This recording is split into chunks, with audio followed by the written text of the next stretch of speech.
வணக்கம் மக்களே, நரம்புகளை பலப்படுத்துறதுக்கு நம்ம என்னென்ன மாதிரியான ஆரோக்கியமான உணவுகளை எடுத்துக்கொள்ளணும் அப்படின்னு பற்றி தான் இன்றைய பதிவில் பார்க்க போகிறோம்.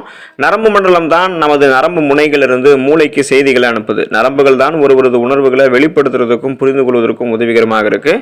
ஸோ இப்படிப்பட்ட நரம்பு மண்டலத்தை நம்ம ஆரோக்கியமாக வைத்திருக்க வேண்டும் அப்படின்னா அன்றாடம் தவறாமல் உடற்பயிற்சிகளை செய்வது மிகவும் முக்கியம். அதோட நரம்பு மண்டலத்தை வலுவாக வைத்துக் கொள்ளக்கூடிய அன்றாடம் உணவில் ஆரோக்கியமான உணவுகளை நம்ம சேர்த்துக்கணும். ஸோ இதனால் நரம்புகள் பலவீனமாக தடுக்கப்பட்டு வலிமையாக இருக்கும். இப்போது நரம்புகளை வலுப்படுத்தக்கூடிய உணவுகள் என்னென்ன அப்படின்னு பற்றி நம்ம பார்ப்போம். அதை பார்க்கறதுக்கு முன்னாடி இந்த வீடியோக்கு ஒரு லைக் கொடுத்துட்டு இந்த தகவலை உங்களுக்கு தெரிஞ்சவங்களுக்கும் ஷேர் பண்ணிடுங்க. இது அவங்களுக்கும் பயனுள்ளதாக இருக்கக்கூடிய ஒரு ஆரோக்கியமான பதிவு தான். இது போன்ற அப்டேட்ஸ்களை நீங்கள் தொடர்ந்து பார்க்கறதுக்கு நம்மளுடைய ஹெல்த் நியூஸ் தமிழ் சேனலை சப்ஸ்கிரைப் பண்ணிக்கோங்க. பக்கத்தில் இருக்கக்கூடிய பெல் பட்டனை கிளிக் பண்ணி ஆல் அப்படின்ற ஆப்ஷனையும் மறக்காம செட் பண்ணி வச்சுக்கிட்டீங்க அப்படின்னா நான் போடக்கூடிய எல்லா அப்டேட்ஸும் உங்களுக்கு நோட்டிஃபிகேஷன் அடிக்கடி வந்து சேரும். சரி வாங்க மக்களே, இப்போ வீடியோக்குள்ளே போயிடலாம். விதைகள் மற்றும் நட்ஸை நீங்கள் நரம்புகள் பலம் பெறுவதற்கு எடுத்துக்கலாம். வால்நட்ஸ், பாதாம், ஆளி விதைகள் போன்றவை அத்தியாவசியமான கொழுப்பு அமிலங்களை கொண்டிருக்கு. இந்த கொழுப்பு அமிலங்கள் தான் ஆரோக்கியமான சருமம் மற்றும் நரம்புகள் அப்புறம் உயிரணு சவ்வுகளை பெறுவதற்கு உதவிகரமாக இருக்கு. அதோடு இந்த விதைகள் மற்றும் நட்ஸில் விட்டமின்கள், கனிமச்சத்துக்கள் மற்றும் புரோட்டீன் எல்லாம் அதிகமாக இருக்கு. ஸோ குறிப்பாக நீங்கள் பிஸ்தாவை எடுத்துக்கும் போது விட்டமின் பி எம் சொல்லக்கூடிய தயாமின் சத்து வளமான அளவில் உங்களுக்கு கிடைக்க ஆரம்பிக்கிறதால நரம்புகளுடைய ஆரோக்கியத்திற்கு இது மிகவும் முக்கியமாக செயல்படும். ஸோ விதைகள் மற்றும் நட்ஸை நீங்கள் எடுத்துக்கோங்க. கூடவே நீங்கள் பிஸ்தாவையும் எடுத்துக்கிட்டீங்க அப்படின்னா உங்களோட நரம்புகள் பலம் பெற ஆரம்பிக்கும். பன்றி இறைச்சியை நீங்கள் நரம்புகள் பலம் பெறுவதற்கு எடுத்துக்கலாம். பன்றி இறைச்சியில் நரம்புகளுடைய ஆரோக்கியத்திற்கு அத்தியாவசியமான சத்தான விட்டமின் பி எம் சொல்லக்கூடிய தயாமின் சத்து வளமான அளவில் இருக்கு. மேலும் இந்த பன்றி இறைச்சியில் பொட்டாசியம், பாஸ்பரஸ் மற்றும் புரோட்டீன் போன்றவையும் அதிகமாக நிறைந்திருக்கு. ஸோ பன்றி இறைச்சியை நீங்கள் நரம்புகள் பலம் பெறுவதற்கு எடுத்துக்கலாம்.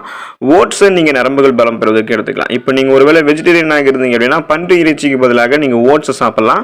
ஏன் அப்படின்னா ஓட்ஸ்லையும் விட்டமின் பி அதிகமாக இருக்கு. கூடுதலாக ஓட்ஸில் புரோட்டீன், மெக்னீசியம், இரும்பு சத்து, ஜிங்க் போன்றவை எல்லாம் அதிகமாக இருந்திருக்கு. இந்த சத்துக்கள் அனைத்துமே நரம்புகளை அமைதியடை செஞ்சு நரம்புகளுடைய ஆரோக்கியத்தை மேம்படுத்தும். ஸோ நீங்கள் ஓட்ஸையும் உங்களுடைய நரம்புகள் பலம் பெறுவதற்கு எடுத்துக்கலாம். கடல் உணவுகள், சீ ஃபுட்ஸை நீங்கள் உங்களுடைய நரம்புகள் பலம் பெறுவதற்கு எடுத்துக்கலாம். நரம்புகளுடைய ஆரோக்கியத்திற்கு மிகவும் முக்கியமான சத்து எதுன்னு கேட்டோம் அப்படின்னா விட்டமின் B12 தான். ஸோ இந்த விட்டமின் B12 மூளையினுடைய ஆரோக்கியத்திற்கு மிகவும் அவசியமானது.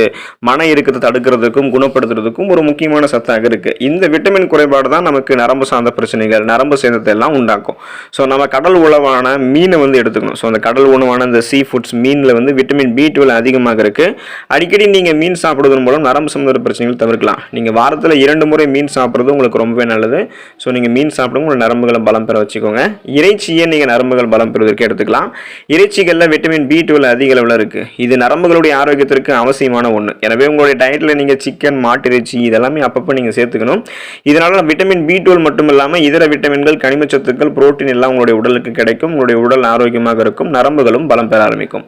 முழு தானியங்களை நீங்கள் நரம்புகள் பலம் பெறுவதற்கு எடுத்துக்கலாம். இந்த முழு தானியங்களான கைக்குத்தல் அரிசி, பார்லி, திணை இது எல்லாத்தையுமே நீங்கள் எடுத்துக்கும் போது விட்டமின் B12 உங்களுக்கு கிடைக்க ஆரம்பிக்கும். ஸோ இந்த விட்டமின் B12 நரம்புகளுடைய ஆரோக்கியத்திற்கு அவசியமானது அப்படின்றதால உங்களுடைய நரம்புகள் பலம் பெற ஆரம்பிக்கும். நரம்பு தளர்ச்சி போன்ற எந்த விதமான பிரச்சனையுமே உங்களுக்கு இருக்காது. நீங்கள் முழு தானியங்களுடைய உங்களுடைய நரம்புகளை பலம் பெறுவதற்கு எடுத்துக்கோங்க. பால் பொருட்களை நீங்கள் நரம்புகள் பலம் பெறுவதற்கு எடுத்துக்கலாம். நரம்புகளினுடைய ஆரோக்கியத்திற்கு மற்றொரு முக்கியமான சத்து எதுன்னு கேட்டோம் அப்படின்னா அது பொட்டாசியம். ஸோ இப்போ பாலில் கால்சியம் மட்டும்தான் இருக்குன்னு நினைக்காதீங்க. பொட்டாசியமும் பால் பொருட்கள் அதிகம் இருக்கு. பால், தயிர், மோர் போன்றவற்றில் கால்சியம் மட்டும் இல்லாமல் பொட்டாசியம் அதிகமாக இருக்கிறதால இதை நீங்கள் எடுத்துக்கணும். எடுத்துக்கும் போது உங்களுடைய நரம்புகள் பலம் பெற ஆரம்பிக்கும். பால் மற்றும் பால் சார்ந்த பொருள் மட்டும் கிடையாது, பிற பொருட்களான இறைச்சி, பச்சை இலை காய்கறிகள், மீன் இதில் எல்லாத்துலேயுமே பொட்டாசியம் இருக்கு. ஸோ இதை நீங்களும் சேர்ந்து எடுத்துக்கோங்க. எடுத்துக்கிட்டீங்க அப்படின்னா உங்களுக்கு அந்த பொட்டாசியம் சத்து கிடைக்க ஆரம்பிக்கிறதால உங்களுடைய நரம்புகள் பலம் பெற ஆரம்பிக்கும். இந்த உணவுகள் எல்லாத்தையும் நீங்கள் தொடர்ந்து எடுத்துக்கிட்டு இருக்கீங்க அப்படின்னா ஒரு சரியான கால சுழற்சி அடிப்படையில் நீங்கள் மாற்றி இந்த உணவுகளை சாப்பிட்டுட்டே இருக்கும்போது உங்களுடைய நரம்புகள் பலம் பெற ஆரம்பிக்கும். நரம்புகள் சார்ந்த நரம்பு தளர்ச்சி போன்ற எந்த விதமான பிரச்சனையுமே உங்களுக்கு குணப்படுத்தப்படும், வராமலும் தடுக்கப்படும். நரம்புகளை பலப்படுத்தி ஆரோக்கியமான வாழ்வதற்கு இந்த உணவுகளை நீங்கள் தொடர்ந்து எடுத்துக்கோங்க. ஆரோக்கியமாக இருங்க, நலமோடு வாழுங்க. நன்றி மக்களே.